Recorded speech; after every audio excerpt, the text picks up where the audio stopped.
Wagi ang Alas Pilipinas sa kanilang unang laro kontra Australia sa 2024 AVC Challenge Cup. Yan ang ulat ni Bernadette Tinoy.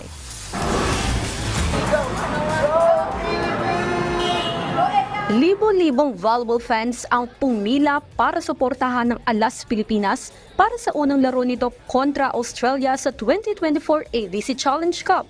Hiyawan at palakpakan ang nangibabaw sa loob ng Rizal Memorial Coliseum sa bawat hampas at blocks ng mga manlalaro.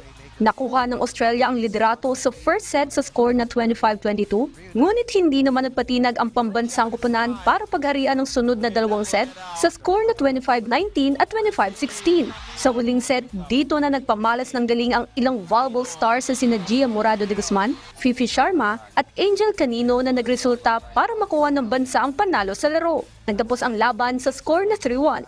Yung system na nabuo namin, saglit lang.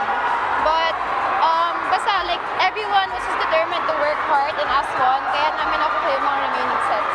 Technically, ito pa lang yung first scrimmage game situation na naranasan namin. So, that's something that we will learn how to build better over time. Ayon kay Alas Pilipinas coach George De Brito, magandang simula ang pagkapanalo nila sa torneo at sinabing kailangan pa nilang palakasin ang opensa at depensa sa team para sa mga susunod na laban.